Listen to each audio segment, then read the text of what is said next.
On a tous eu un jour cette super idée d'application, mais voilà, la transformer en un vrai produit, c'est une autre histoire. Le choix des technos, la base de données, l'hébergement, c'est souvent un parcours du combattant. Mais, et si on pouvait construire une application complète juste en discutant avec une intelligence artificielle? Allez, on se penche aujourd'hui sur lovable.dev, une plateforme qui promet exactement ça. Franchement, cette citation d'un utilisateur sur Reddit, elle dit tout. Des années de galère avec le code, les constructeurs de sites, à chercher des développeurs, pour enfin tomber sur un outil qui débloque complètement la situation. C'est ça la promesse de Lovable, faire sauter les barrières techniques pour qu'on puisse enfin se concentrer sur l'essentiel, la créativité. En fait, Lovable, c'est pas juste un autre outil no-code, on est vraiment sur une nouvelle génération. Le principe, c'est le développement par conversation. On décrit ce qu'on veut avec nos propres mots, en langage naturel, et l'IA s'occupe de tout le reste. Elle génère le code, l'architecture, les connexions. Bref, c'est une approche qui change radicalement du développement traditionnel, qui, on le sait, est souvent lent, complexe et très coûteux. Et là, ça devient super intéressant. Les sources parlent de vibe coding. C'est un concept clé. Lovable, ce n'est pas qu'un simple générateur de code un peu bête, non, c'est un vrai copilote qui est là à chaque étape, de la première idée jusqu'au déploiement. L'IA ne se contente pas d'obéir, elle essaye de comprendre le contexte de l'application, et ça change toute la dynamique. Et le résultat, niveau vitesse, c'est juste spectaculaire. La plateforme annonce une création jusqu'à 20 fois plus rapide que si on codait à la main. Imaginez un peu, passer d'une idée à un prototype qui fonctionne en quelques minutes ou quelques heures, au lieu de semaines, voire de mois. C'est un vrai changement de paradigme. Bon, pour bien comprendre comment ça marche, voilà notre programme. D'abord, on verra comment on passe de l'idée au code.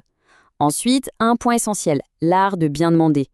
Puis, on parlera de la conversation créative pour peaufiner l'application. Et enfin, on verra pourquoi c'est un accélérateur et non un pilote automatique pour avoir une vision réaliste de l'outil. Alors, comment est-ce qu'on passe concrètement de l'idée au code? Eh bien, la première étape, et c'est la plus importante, c'est ce qu'on appelle l'art de bien demander. Avec un outil comme Lovelay, tout part des instructions qu'on lui donne. La qualité du résultat final dépend à 100% de la qualité du prompt, c'est-à-dire de la façon dont on formule notre demande. Le prompt, c'est quoi au juste? C'est tout simple, c'est l'instruction qu'on donne à l'IA. C'est vraiment le point de départ de toute la création sur Lovable. On peut commencer avec une seule petite phrase ou alors construire des demandes beaucoup plus complexes pour des applications entières. C'est la pierre angulaire de tout le processus. J'adore cette analogie parce qu'elle est parfaite. L'IA va faire exactement ce qu'on lui dit, mais parfois de manière beaucoup trop littérale. Elle n'a pas de bon sens, pas de contexte implicite. Du coup, il faut être aussi clair et précis que possible, exactement comme si on donnait des instructions à un stagiaire qui découvre le projet. Du coup, pour que ça marche bien, un bon prompt, ça se structure, idéalement en 4 temps. D'abord, le contexte. À quoi sert l'application? Ensuite, la tâche. Que doit-elle faire précisément? Puis, les directives. À quoi elle doit ressembler? Le style, l'ambiance. Et enfin, les contraintes. Est-ce qu'il y a des technos particulières à utiliser ou au contraire à éviter? Et là, on voit vraiment toute la différence. Une demande vague comme créer une page de connexion va donner un résultat générique. Mais si on précise la technologie comme React, la base de données, Supabase, et la méthode d'authentification, JWT, là on obtient un résultat sur mesure et qui fonctionne tout de suite. La différence est énorme.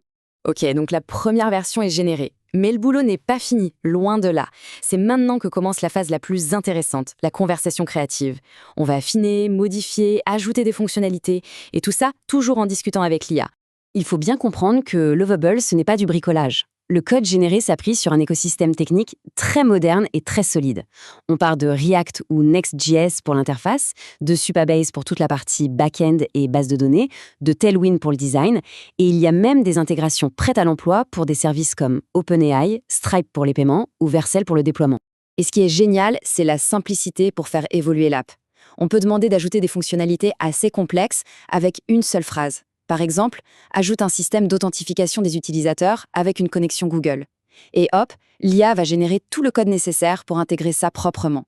Et quand on est content du résultat, le déploiement se passe exactement de la même manière. Une simple commande et Lovable s'occupe de tout pour mettre l'application en ligne, sur une URL accessible par tout le monde. Passer de l'idée au produit en ligne n'a jamais été aussi direct. Pour se faire une idée concrète, les sources citent un tuto où une application de suivi d'habitude est créée de A à Z. Eh bien, le processus complet, de l'idée de départ au déploiement final, a pris seulement 28 minutes.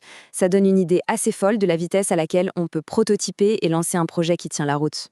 Bon, on arrive au dernier point, et c'est un point important.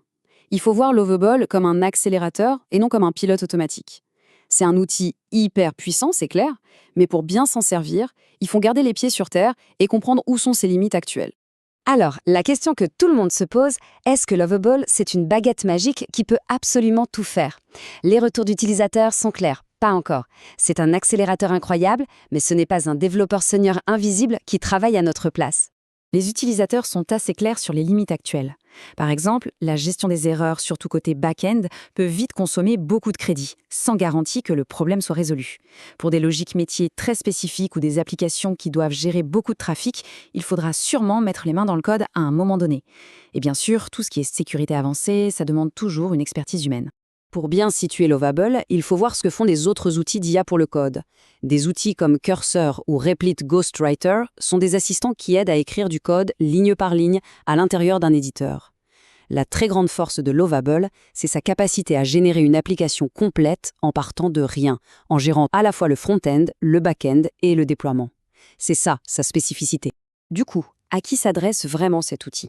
Eh bien, principalement aux startups qui veulent tester une idée très vite, aux développeurs qui veulent gagner un temps fou sur la phase de prototypage, aux chefs de produits qui veulent créer des MVP sans dépendre d'une équipe technique, et bien sûr aux créateurs no-code qui veulent passer à la vitesse supérieure et construire des applications plus complexes. Finalement, l'arrivée d'outils comme Lovable pose une question qui est assez fascinante. Est-ce que l'intelligence artificielle est en train de redéfinir complètement ce que ça veut dire d'être un créateur, un développeur, un entrepreneur, ou est-ce que c'est juste une nouvelle génération d'outils plus performants? La promesse, ce n'est pas de remplacer les développeurs, mais plutôt de leur faire gagner un temps précieux sur les tâches qui freinent l'innovation. Une chose est sûre, la révolution est en marche et la conversation est en train de devenir le nouveau code.